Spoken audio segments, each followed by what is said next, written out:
Se o seu produto é para todo mundo, ele não é para ninguém. Hoje nós vamos entender a necessidade de entender e definir o nosso público-alvo. Se a gente tivesse todo o dinheiro do mundo, aí seria fácil. A gente pode começar a nossa estratégia definindo um grupo generalista, onde você pode ter estratégias e campanhas dedicadas para cada uma das pessoas. Mas não é o nosso caso aqui. Lembra que a gente está trabalhando com a metodologia enxuta. Então, quando a gente define o nosso público-alvo, a gente tem a oportunidade de se aprofundar nas dores, num contexto, na realidade de um tipo específico ou um conjunto específico de pessoas, onde a gente vai ter uma economia de energia ao fazer isso e principalmente do nosso tão suado recurso. O que é o público-alvo? É aquele grupo ou organização de pessoas que vão sofrer e vão interagir diretamente com o contexto do problema que a gente definiu. Então lembra que vocês definiram um problema na etapa anterior, agora a gente vai entender quem é impactado por esse problema, quais são as pessoas por trás desse problema, o que elas vivem, o que elas sentem, em que momento esse problema acontece na rotina da vida dessas pessoas. Às vezes o problema que vocês mapearam está atrelado a uma organização, a uma empresa.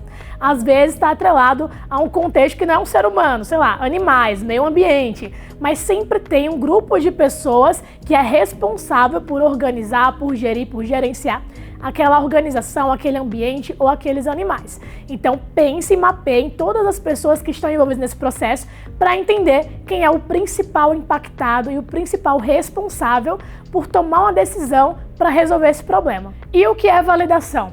É justamente você entender se o seu público-alvo sofre com esse problema.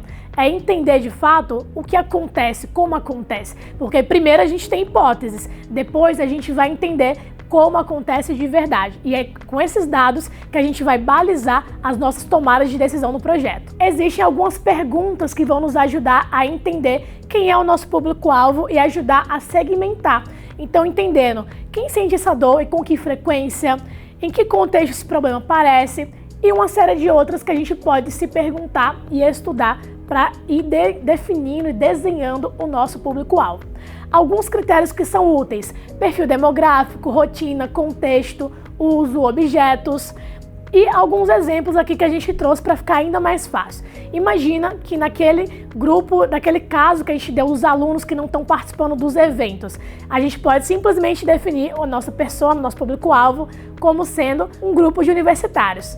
Porém, se a gente detalha um pouco mais e vai além, como alunos de graduação que conciliam estudo e trabalho, têm dificuldades para organizar as entregas acadêmicas e comparecer a eventos, por exemplo, porque eles têm a rotina muito agitada. Se a gente dá detalhes, existem algumas nuances que vão ser super ricas na hora da gente pensar no desenho da solução, porque a riqueza está nos detalhes, não é no generalista, não é no simples. E nessa etapa inicial a gente vai precisar ir um pouquinho além. E depois vocês vão me agradecer, porque isso vai salvar um baita tempo de vocês. Eu posso ver o meu público-alvo como personas. Essa metodologia nos ajuda a dar uma tangibilidade para aquilo que às vezes é um conceito da nossa cabeça. Então, se eu estou falando de um grupo de universitários, está muito distante. Mas então, se eu pego o caso da Mona sou eu, mas vamos usar aqui como exemplo. A Mona é uma universitária, ela está na primeira graduação ou ela está na segunda graduação.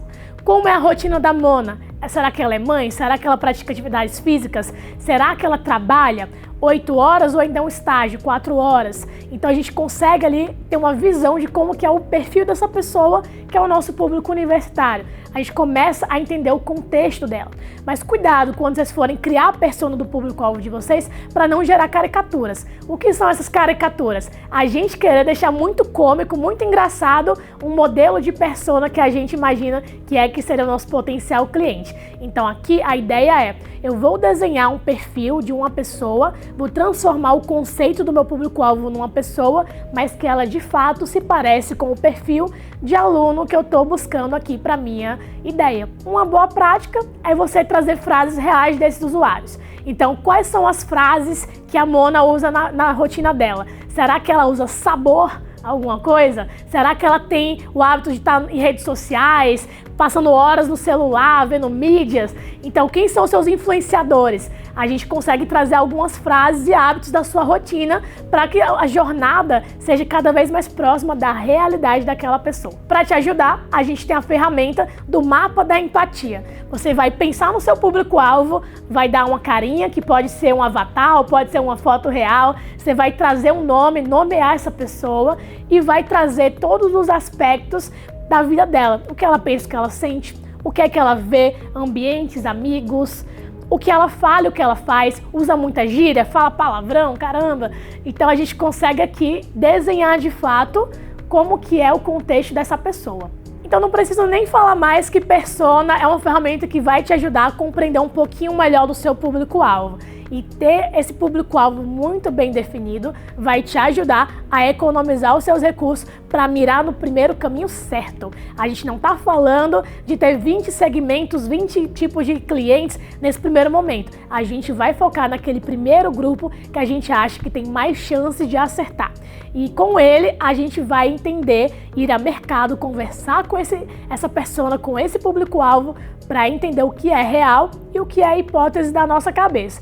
Agora, na próxima aula, a gente vai se aprofundar nos conceitos de validação, entendendo as perguntas mais estratégicas para nos ajudar a coletar essas respostas que a gente tanto precisa no nosso negócio. Te vejo na próxima aula.